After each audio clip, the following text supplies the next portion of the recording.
क्योंकि उत्तर प्रदेश पुलिस संभल जामा मस्जिद के पास तलाशी ले रही है। और इस बीच बहुत बड़ी खबर आपको बता रहा हूं, पाकिस्तान कनेक्शन सामने आ गया है। मस्जिद के पास नालियों में कुछ कारतूस के खोखे मिले दर्शक। हिंसा में विदेशी कारतूसों के इस्तेमाल का खुलासा हुआ है। पुलिस को 5 फायर कारतूस मिले हैं मस्जिद के पास, सोचिए जरा।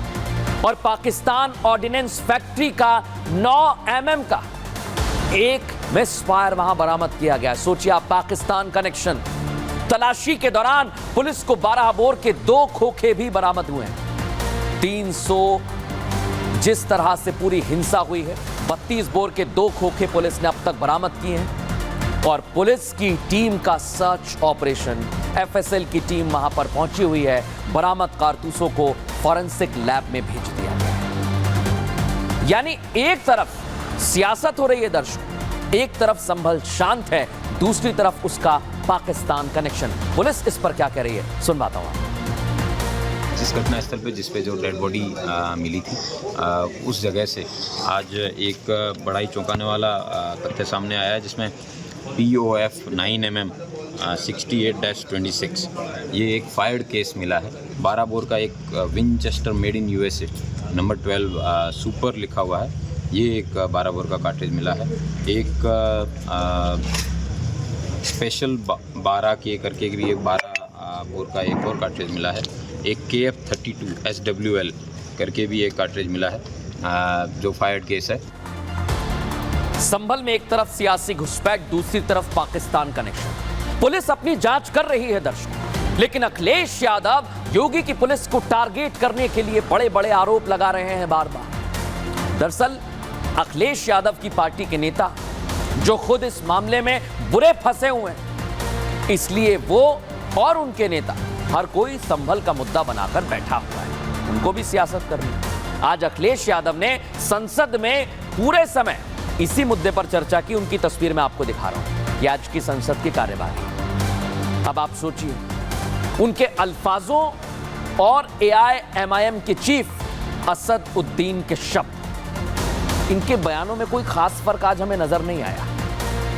दोनों की भाषा शैली दर्शकों एक ही है, लेकिन असद उद्दीन ओवैसी और अखिलेश यादव ने ऐसा क्या बोल दिया जो इनकी स्क्रिप्ट लगभग सेम टू सेम नजर आ रही है, वो इस रिपोर्ट में समझिएगा।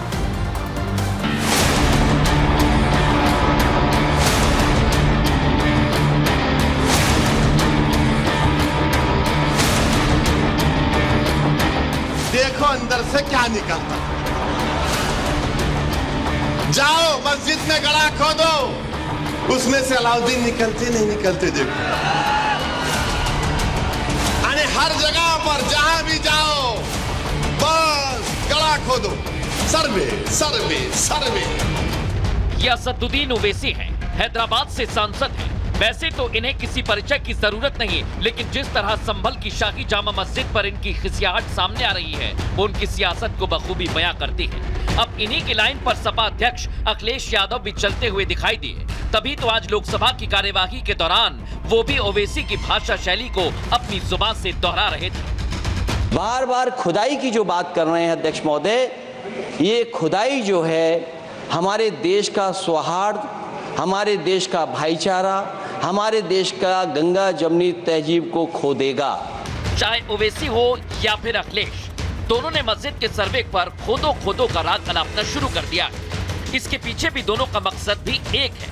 दोनों ही पार्टियों के अध्यक्ष मुस्लिम वोट बैंक को साधना चाहते हैं। महाराष्ट्र और यूपी उपचुनाव में करारी हार मिलने के बाद 2027 का विधानसभा चुनाव इनकी नजर में है। ओवैसी और अखिलेश दोनों ही बीते चुनाव में बिगड़े नंबर गेम को देखकर घबरा गए हैं। अपराधियों को बचाने की कोशिश है, अपराधियों को साथ लेकर के चल रहे हैं जो साजिश में। सीएम योगी को संभल हिंसा पर घेरा जा रहा है, उसकी चुप्पी पर सियासी रोटियां सेकी जा रही हैं। ना तो आज तक हमारे मुख्यमंत्री ने कोई स्टेटमेंट जारी किया, ना कोई अफसोस जाहिर किया कि वहाँ पर जिस तरीके से लोगों की जानें गई हैं, तो इनकी मंशा नहीं है लोगों की मदद करने की। और अब भी वहाँ पर हजारों की संख्या में अज्ञात लोगों पर मुकदमे दर्ज हो रहे हैं। कहने को तो यूपी विधानसभा चुनाव में अभी करीब 2 साल का वक्त है, लेकिन चुनावी पिच अभी से तैयार होने लगी है, क्योंकि समाजवादी पार्टी के लिए मुस्लिम वोट बैंक बड़ा है। इसलिए सपा संभल के मुद्दे को संसद से लेकर हर मंच तक उठाकर हल्ला कर रही है। लेकिन सीएम योगी काम पर विश्वास करते हैं, इसलिए वो शांत हैं। हिसाब सबका करना वो जानते हैं। अब सियासत तो हो रही है, लेकिन दर्शकों, समाजवादी पार्टी के नेताओं के बयानों से अब साफ होने लगा है, साफ नजर आ रहा है कि संभल हिंसा को पकड़कर बैठना उनकी उपचुनाव में खींच का नतीजा है।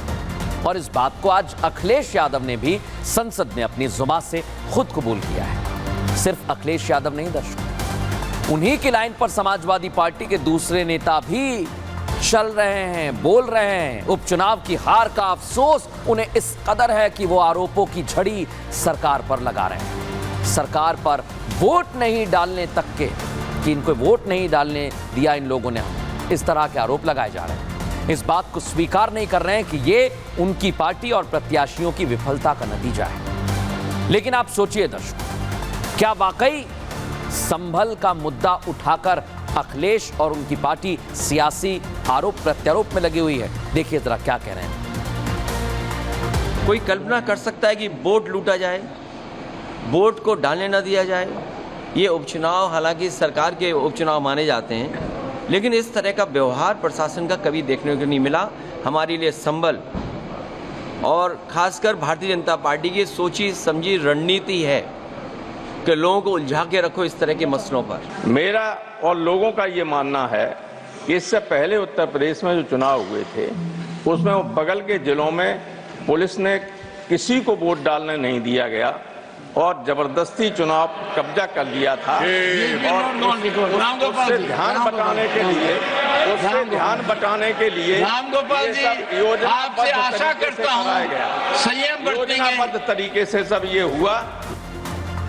आज पूरी खबर में आप एक चीज नोटिस कर रहे होंगे दर्शकों, मैंने शुरुआत में बताया था आपको कि इन लोगों के निशाने पर उत्तर प्रदेश की पुलिस, योगी को घेरने के लिए, सरकार को घेरने के लिए ये पुलिस को हथियार बना रहे हैं, पुलिस पर आरोप लगा रहे हैं। ये जितने आरोप लगाए गए हैं, आप सोचिए 24 नवंबर की सुबह संभल में मस्जिद के बाहर हुआ क्या था ये नहीं जानते, लेकिन आरोप लगा रहे हैं।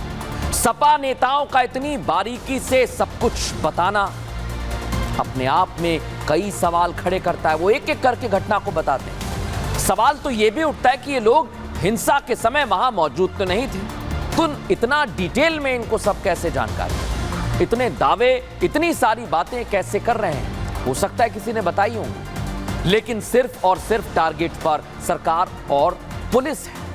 लेकिन आप सोचिए, सरकार को घेरना तो राजनीति का हिस्सा होता है, लेकिन पुलिस को घेरना सवाल खड़े करता है कि आखिर इन सब के पीछे मंशा क्या है। इस रिपोर्ट में समझिए।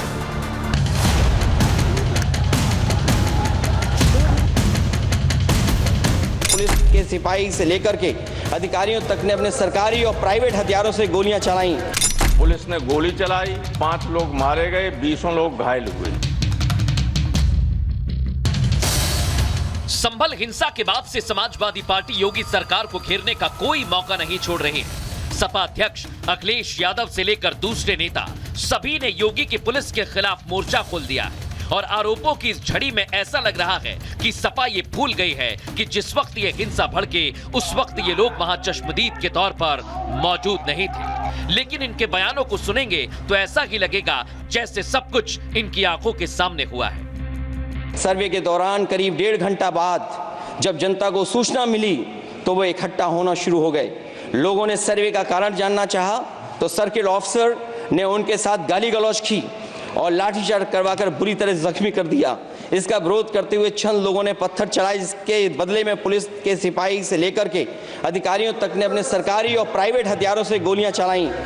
अखिलेश की लाइन पर ही पूरी समाजवादी पार्टी अपने बयान जारी कर रही है, लेकिन सबके बयानों में वही बात सामने निकल कर आ रही है कि इतने दावे से घटना का पूरा सीक्वेंस सपा कैसे बता सकती है। पूरे संभल में पुलिस छावनी बना दी गई। संभल को लोगों को पता ही नहीं था कि पुलिस क्यों लगाई जा रही है। कुछ लोग ढोल नगाड़े बजाते हुए मस्जिद में प्रवेश कर गए। भीड़ को संदेह हुआ कि ये मस्जिद में तोड़फोड़ करने जा रहे हैं, तो उसके बाद अशांति हुई। पुलिस ने गोली चलाई, 5 लोग मारे गए, 20 लोग घायल हुए। संभल विधानसभा सीट से सपा विधायक इकबाल महमूद ने प्रशासन, न्यायिक जांच कमेटी पर ही अब सवाल खड़े कर दिए हैं। पूर्व न्यायाधीश इन्होंने खुद बनाई है कमेटी, ये तो मुख्यमंत्री द्वारा या राज्यपाल द्वारा बनाई गई कमेटी है, मगर इसको हम जुडिशियल इंक्वायरी नहीं मान सकते। मैं ये समझता हूँ कि अगर सरकार ने भेजी है तो सरकार के दबाव में कर सकते हैं। पुलिस की एफआईआर कॉपी में सपा के 2 ही नेताओं पर हिंसा भड़काने के आरोप लगे हैं, लेकिन इससे उलट अखिलेश यूपी पुलिस पर आरोप लगा रहे हैं और जिम्मेदारों पर एक्शन की मांग कर रहे हैं। संभल का माहौल बिगाड़ने में याचिका दायर करने वाले लोगों के साथ पुलिस और प्रशासन के लोग जिम्मेदार हैं। इनको निलंबित किया जाना चाहिए और हत्या का मुकदमा चलाया जाना चाहिए। अभी तो संभल हिंसा की जांच हो रही है, अभी हिंसा कहां से भड़की, क्या हुआ क्या नहीं, ये सब कुछ जांच का विषय है। लेकिन सपा ने मुस्लिम वोट बैंक को अपने हक में करने के लिए उत्तर प्रदेश प्रशासन के खिलाफ सियासी हवा चलाने का प्रयोग तेज कर दिया है। देखा दर्शक, इधर सियासत चल रही है, अब देखना होगा ये कहां तक चलती है और कहां तक ये मुद्दा जाता है।